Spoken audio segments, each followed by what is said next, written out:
নীতি এবং rules of procedure মেনে চলি এবং আমরা সংসদীয় ভাষায় যদি বক্তব্য রাখি তাহলে নিশ্চয়ই সংসদ কার্যকর হতে পারে।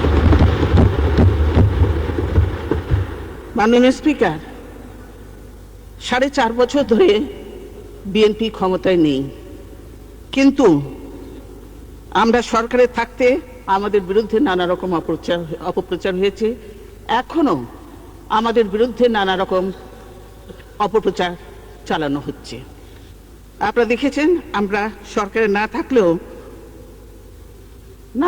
থাকলেও দেশের কি অবস্থা আপনারা সেটা দেখেছেন, আমরা সরকারে থাকলে দেশের কি অবস্থা হয় সেটাও আপনারা দেখছেন। আমরা যে কয় বছর দেশে সরকারে ছিলাম আমরা অত্যন্ত সততা আন্তরিকতার সঙ্গে দেশের জন্য মানুষের জন্য কাজ করেছি, দায়িত্ব পালন করেছি মাননীয় স্পিকার। কিন্তু আজ দেশের কি অবস্থা তার আগে আমি আরেকটু বলবো, আমরা যে 4 বছর আজকে সরকারের বাইরে 2টা বছর কে ক্ষমতায় ছিল সেটাও তো আমাদের জানা উচিত এবং জানে সংসদ সদস্যরা, সেটাও কিন্তু আমাদের হিসাবের মধ্যে ধরা উচিত।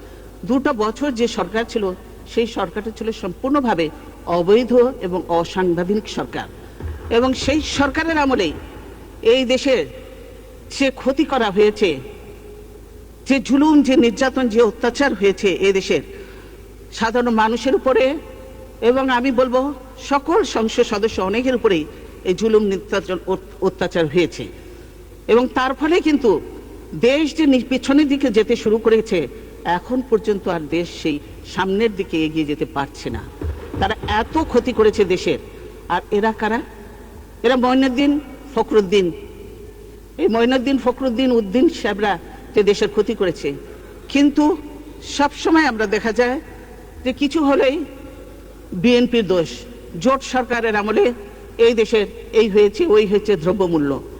দ্রব্যমূল্যের কথাই যদি ধরা যায় যে আমাদের সময় আমরা রেখে এসেছি মোটা চাল 16 থেকে 17 টাকা কেজি, আর এখানে ফখরুদ্দিন মঈনুদ্দিন আমলে 40 টাকা কেজি হয়েছে, 40 টাকা কেজি হয়েছে।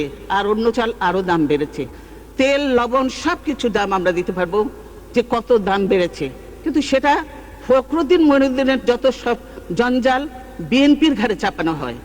মাননীয় স্পিকার, এটা নিঃসন্দেহে অত্যন্ত দুঃখজনক। কেন ফখরুদ্দিন মঈনুদ্দিনের জঞ্জাল বিএনপির ঘাড়ে চাপানো হয়? কেন আপনারা বলতে চান না ফখরুদ্দিন মঈনুদ্দিন সে অপরাধ করেছে? এই ফখরুদ্দিন মঈনুদ্দিনকে কি তারা আপনারা স্বীকার করে নিতে চান এই অবৈধ সরকারকে? কারণ ফখরুদ্দিন মঈনুদ্দিন যখন ক্ষমতায় আসলো, কিভাবে ক্ষমতায় আসলো আপনারা দেখেছেন, এবং সেটা ছিল সম্পূর্ণ অবৈধ এবং অসাংবিধানিক। কিন্তু আপনারা বললেন যে আপনাদের আন্দোলনের ফসল ফখরুদ্দিন মঈনুদ্দিন, এবং তাকে আপনারা স্বাগত জানালেন, তাকে স্বাগত জানালেন, তার সেই শপথ অনুষ্ঠানে যোগদান করলেন। কিন্তু ফখরুদ্দিন কোন ধারা বলে, সংবিধানের কোন ধারা বলে এই যে তত্ত্বাবধায়ক সরকারের প্রধান হয়েছেন? তিনি তো হতে পারেন না, কিন্তু তিনি হয়েছেন। 2টা বছর তারা এদেশের মানুষের কি সর্বনাশ করেছে আপনারা দেখেছেন। দেশের মানুষ আজ কেমন আছে আপনি নিশ্চয়ই জানেন, আপনি এলাকায় যান, আপনি একজন প্রবীণ রাজনীতিবিদ, বারবার আপনি সংসদ সদস্য হয়েছেন, কাজে আপনি জানেন। আমাদের প্রত্যেকেরই চিন্তা, সংসদ সদস্য যারা আছেন তাদের চিন্তা দেশের মানুষ, এলাকার মানুষ কি চায়, কেমন আছে সেগুলি নিয়ে তাদের সমস্যাগুলির সমাধান করা। কিন্তু দেশের মানুষের আজকে সবচেয়ে বড় যে কষ্টটা সেটা হলো দ্রব্যমূল্য। চাউলের কেজি যদি 50 টাকার উপরে হয়, ডাল যদি 110 টাকা হয়ে যায়, তেল 110 টাকা, প্রতিটি জিনিসের দাম বেশি, মানুষের ক্রয় ক্ষমতার বাইরে। কিন্তু মানুষের আয় তো বাড়েনি মাননীয় সরকার, মাননীয় স্পিকার। আর এছাড়া মানুষের কোনো কাজ নেই। আজকে দেশে দেখেন কোনো কাজ নেই, কোনো উন্নয়ন হচ্ছে না।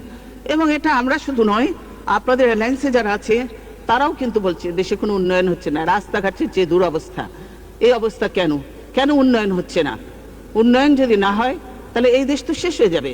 মানুষের হাতে কাজ না থাকলে, মানুষের পেটে ভাত না থাকলে স্বাভাবিকভাবে মানুষ অপরাধের সঙ্গে যুক্ত হবে, করেও নারী নির্যাতন করেও, লুটপাট করেও, সে কোনো অপকর্ম করেও তারা কোর্ট থেকে ছাড়া পেয়ে যায়, তারা বেল পেয়ে যায়, তারা এমনকি খুনের আসামি পর্যন্ত খুনের আসামি পর্যন্ত তারা মুক্তি পেয়ে যায়, অথচ বিএনপি, আমরা পলিটিক্স করি, বিএনপির লোকজনকে কারাগারে নেওয়া হয়, তাদেরকে বেল দেওয়া হয় না। এটা কেমন আইন মাননীয় স্পিকার? সেজন্য এখন সবাই বলে যে আজকে এটা, এই কোর্টটা কি বলে, নিরপেক্ষ নয়, কোর্ট নিরপেক্ষ নয়, আইন সবার জন্য সমান নয়, এবং এটাকে একটা নিরপেক্ষ কোর্ট বলে, জনগণের কোর্ট বলে না, এটাকে বলা হয় আওয়ামী কোর্ট। এই যদি অবস্থা হয় কোর্টের, এবং জজ সাহেবরা যদি কোর্টের মধ্যে দেখে দেখে করেন যে বিএনপির হলে একরকমের বিচার দেওয়া হবে, আওয়ামী লীগের হলে আরেক রকমের হবে, এবং যেসব লোককে জজ বানানো হয়েছে, এটাও তো অত্যন্ত দুঃখজনক। দলের খারাপ লোক হলেও তাকে পদ দিতে হবে, এটা তো ঠিক নয় মাননীয় স্পিকার। আমরা তো সবকিছুর আগে ব্যক্তির চেয়ে দল বড়, দলের চেয়ে দেশ বড়, দেশের কথা চিন্তা করব। তাহলে সেখানে ব্যক্তি আসবে কেন? সেখানে ব্যক্তি আসবে কেন? সেখানে তো দেশের কথা চিন্তা করা উচিত। তিনি ঠিক সেখানে সুবিচার দিবেন, ন্যায় বিচার দিবেন, সেটি করবেন, সেটাই দেখা উচিত। কিন্তু আজকে কোর্ট থেকে কেউ বার বিদ্যুৎ আমি দেখেছি, কিন্তু এখন পর্যন্ত কিছু হয়নি। ভাই, আপনারা যদি কথা বলতে না দেন তাহলে বসে যাই। শুনেন, আপনারা শুনেন, সবাই শুনেন, আপনারাও তো বলবেন, অসুবিধা নেই, যা বলে সবাই শুনেন, মনোযোগ দিয়ে শুনেন। এবং আপনারা যেটা সমীক্ষা দেন, সমীক্ষা তো সরকারি ইতে থাকেই, আমরাও দিতে পারি, যে এগুলো মিথ্যা তথ্য দিয়ে লাভ নেই, সত্য তথ্য জানান জনগণকে। মাননীয় স্পিকার, এই বিদ্যুতের আজকে কি বেহাল অবস্থা! এই বিদ্যুতে দলীয় লোকজনদেরকে পাওয়ার প্ল্যান্ট দেওয়ার জন্য আপনারা দায় মুক্তি আইন পাশ করেছেন এই সংসদ থেকে, এই সংসদ থেকে দায় মুক্তি আইন পাশ করেছেন মাননীয় স্পিকার। কিন্তু আজ পর্যন্ত সেই সব দলীয় লোক শুধু তার লুটপাটি করছে, জনগণ কিন্তু বিদ্যুৎ পাচ্ছে না, জনগণ বিদ্যুৎ পাচ্ছে না। এখন পর্যন্ত বিদ্যুতের উন্নতি তো হয়নি, বরং অবনতি হয়েছে। অথচ অনেকগুলো পাওয়ার প্ল্যান্ট দিয়েছেন এবং এত চড়া দামে দিয়েছেন যে এই দামে মানুষ বিদ্যুৎ কিনে কোনো কিছু, গৃহস্থালিতে মানুষ বিদ্যুৎ ব্যবহার করতে পারবে না, শিল্প কলকারখানায় বা কোনোখানেই মানুষ বিদ্যুৎ ব্যবহার করতে পারবে না। এই বিদ্যুৎ না থাকার জন্যই আজকে দেশে কোনো দেশি কিংবা বিদেশি বিনিয়োগ নেই। কারণ কেন নেই? যে বিদ্যুৎ নেই।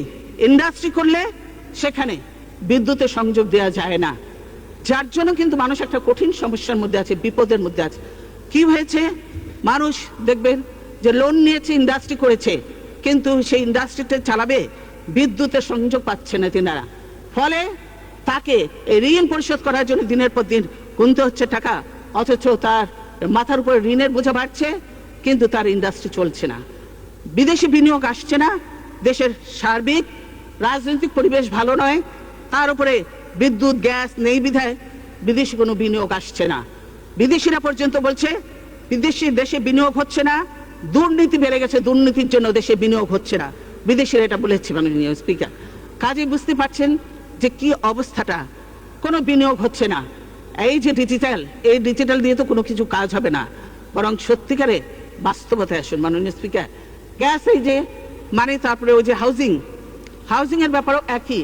মানুষ একের পর এক ফ্ল্যাট তৈরি করেছে, তারা ঋণ নিয়ে, লোন নিয়েছে, এই ফ্ল্যাটগুলো তৈরি হলে ভাড়া দিয়ে করবে, কিন্তু সেখানে বিদ্যুৎ সংযোগ নেই, গ্যাসের সংযোগ নেই, পানি নেই, সেজন্য তারা ভাড়া দিতে পারছে না।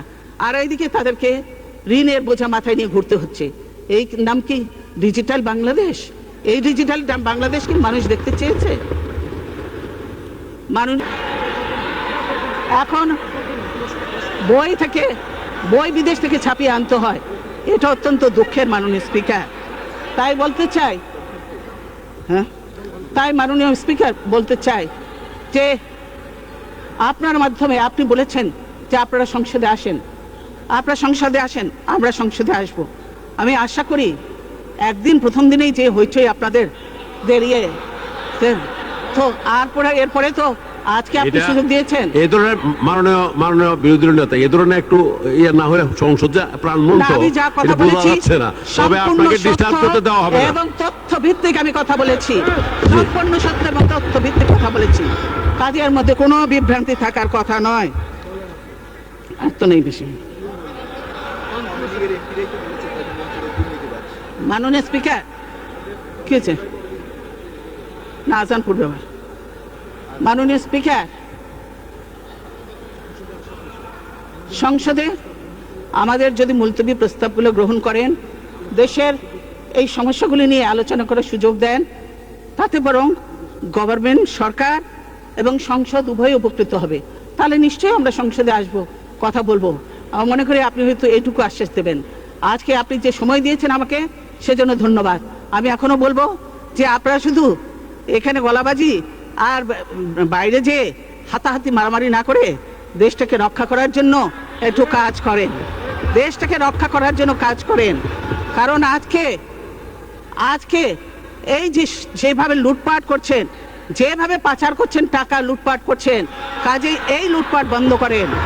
কারণ আমি বলছি, প্রতিটি লুটপাটের কি জিনিস এটা, হ্যাঁ হ্যাঁ মাননীয়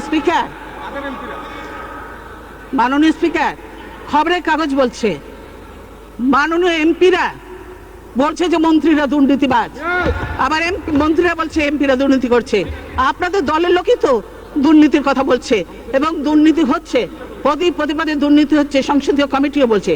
কাজে দুর্নীতি বন্ধ করেন, লুটপাট বন্ধ করেন,